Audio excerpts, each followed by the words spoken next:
I started my solar company at 21 years old. It's almost 2 years old now, and it's been a crazy ride, being a business owner at such a young age, and never having owned a company with employees before. I did some online drop shipping before that, but never had employees or anything like that. And I learned a lot in the process. And one of the biggest things I learned was my first year in the business. I learned a lot. I got a big head because I'm the CEO now. I got 10, 15 employees under me. I'm the big boss, and big boss sits in his office all day and just types on the computer.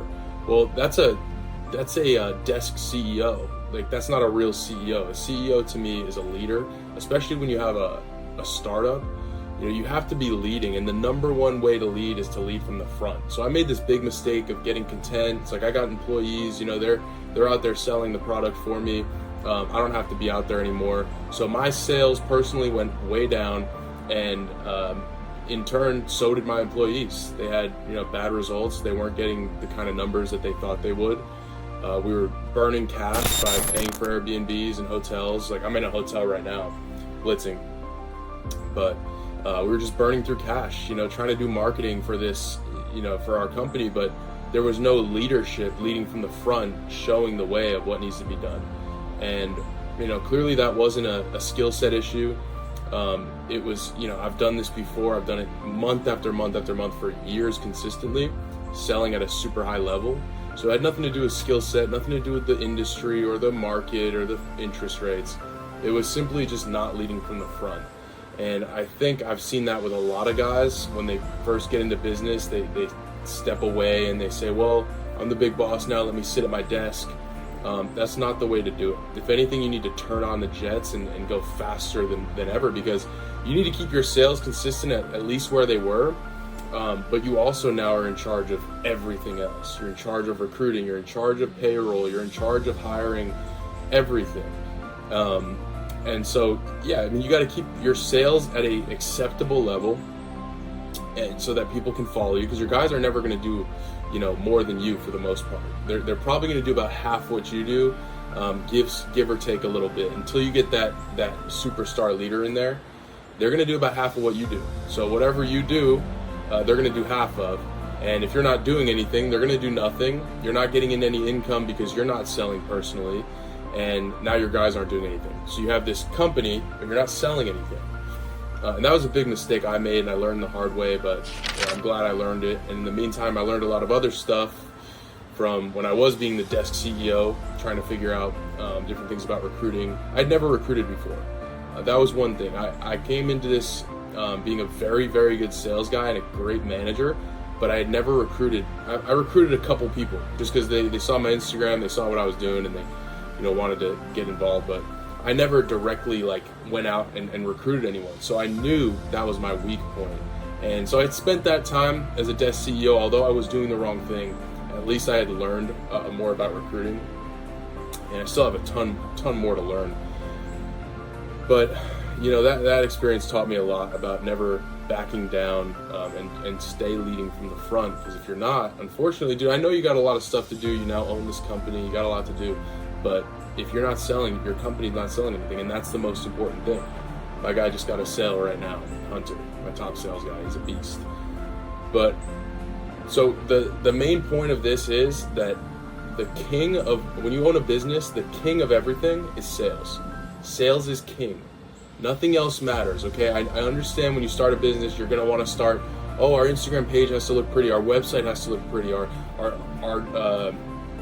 polos have to look great. Everything has to look awesome. Dude, you're missing the point. The most important part is sales. And for me, I had to break it down. And I had coaches. I don't know why I was so dumb about this, but it just fell out of my brain. I had to have coaches tell me and everyone tell me that was looking from outside, or other successful business owner friends. And they're like, dude, sales is king. You own a business. What does a business do? It sells products. Okay. If your business is not selling anything, you don't have a business. And I know it sounds simple from the outside, and it is, but sometimes you lose that focus. So I guess another important lesson from this is stay around, have a good circle of people that want to see you win. They don't have any other interests in mind, like selling you something. or at least they're aware that you're not in the market for buying whatever they want to sell. Because that's one big thing. Okay, when you're looking for advice, dude, everyone's trying to sell you something. A lot of people are trying to sell you something. So you have to find genuine people that are out there that actually just want to see you grow. And the reality is, I've switched my mindset to, I'm not just trying to like recruit everyone off the street. I'm trying to provide value to everyone on the street, because later on, right now might not be the time for them, but later on, whether it's in a year, 5 years, 10 years, I may be in a whole different industry, doing a whole different product. I might be selling, houses or something. But they'll remember, this dude selflessly on the street gave me advice, or he gave me value, or he told me what book to read or whatever. He never asked for anything in return. And that reciprocity will come back to you, right? But if you force them into it right now and you're like, dude, come join us, like come do this thing, or come buy my product, you're gonna end up, it's gonna be the wrong time. They're gonna end up resenting you. They're gonna probably end up quitting you, or canceling you. So don't force things. Just see where you can provide value and ask for nothing in return. And I promise, if you spend the first half of your life doing that, the second half of your life is going to be the reaping part, right? So you sow the first half, you're sowing the plants and the seeds, and then the second half you're reaping all the benefits. But if you try to reap on soil that has nothing in it, what are you going to get? A bunch of dirt, So that's just a little side tangent. Everyone's trying to sell you something. So when you're looking for people to help you, just make sure that they have your best interests in mind, and they just are truly looking to help.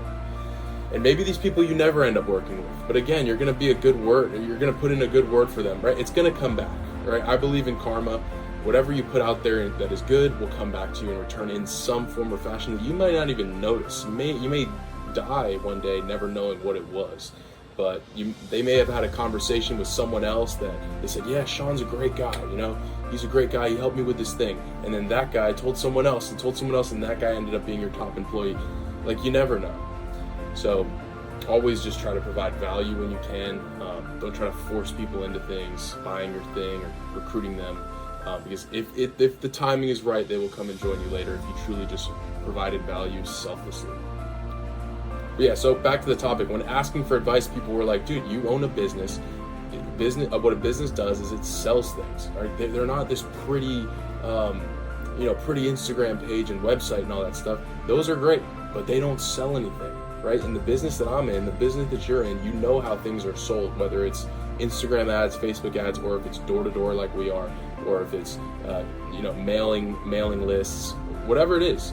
You need to focus on that relentlessly. You need to have a relentless focus on sales, nothing else. As the sales come in, guess what? The income comes in. And you as a business owner now have more ability to hire people, to get help, to get guidance. Your name is now out there, so it's a snowball effect and sales are coming in faster. You're going to be forced to hire people, forced to grow. And that's what you really want. So keep your eye on the ball with sales.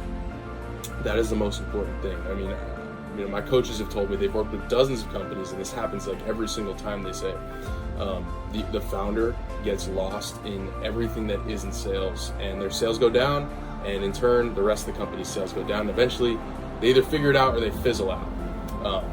But so I'm grateful. The other thing is like knowing your strengths. My strength is clearly, without a doubt, selling. Sales is my strength for whatever reason, whether it was God or the way my parents raised me, things that I can't remember. Sales is my skill. Okay, I'm not skilled in organization. I'm not skilled in time, like scheduling. So know your strengths and hire for your weaknesses.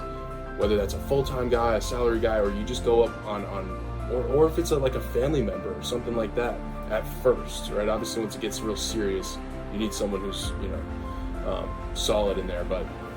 Or you go on Fiverr or Upwork and just get someone that's part-time that lives overseas to help you with the things that you're not good at. I believe that sales is probably one of the most important skills. Maybe I'm just tooting my own horn, but like we just talked about, a business, what does it do?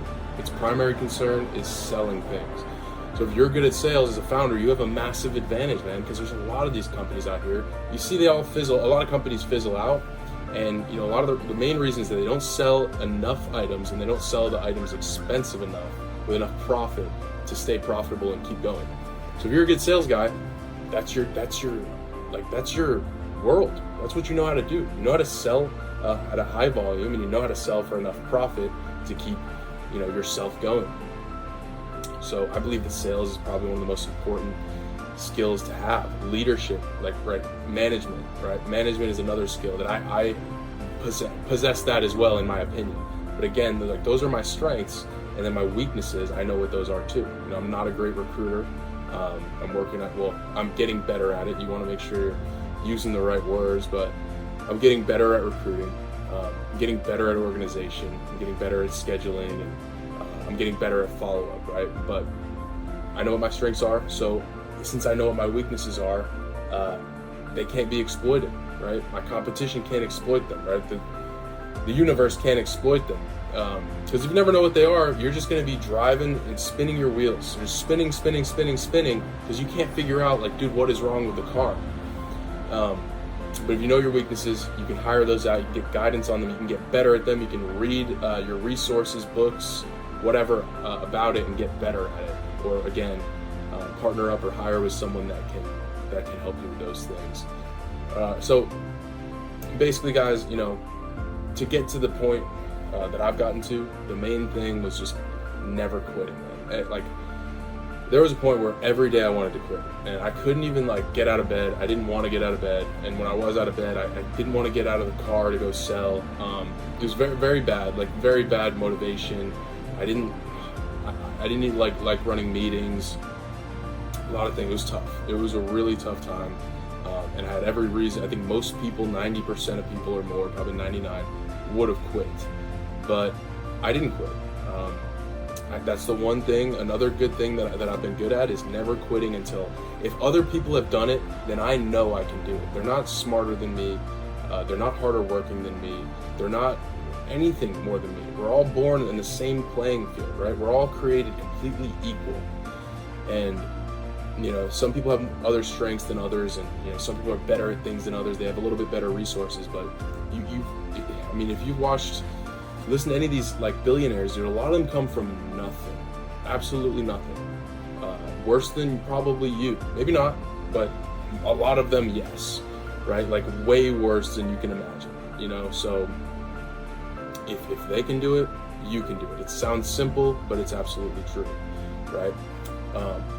So that never quit, ever quit mentality, dude, I can't go home. It was like when I first started selling, man, it was so hard, just like it is for everyone. When you first start selling in sales, it's very hard, and I wanted to quit every day, same thing, but it's just pushing through that inertia, that thick mist that you can't see where you're going, and it's hard to move, and you're moving slowly. It's like quicksand, but you keep going a couple miles, and all of a sudden things start to clear up. You're like, oh, this makes sense now. That part didn't make sense, but now this makes sense. This part still doesn't make sense, but at least I can see a little bit better, and it just keeps clearing up and up and up and up.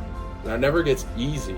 If you're running a true company, it's never going to be easy, right? Until you exit or you just go and retire. But that's not the point, right? If it was easy, then your company would be small, right? Because you choose the level of difficulty. I could choose easy, have no employees, sell 2 deals a month, make 10 grand a month or 15 grand a month. Dude, I can live off that. That's fine. That's 150 grand a year. 160 grand a year, maybe. But that I'm choosing the level of difficulty, right? So if I choose to make it harder, I can make a lot more money, or I can scale something that later down the road will make a lot more money and give me a lot more time freedom. So in this life, again, you either make it easy early on and then hard later, or hard early on and then easy later. And that's my whole message is I'm 23. I've been in business since I was 20, in the solar industry since I was 20.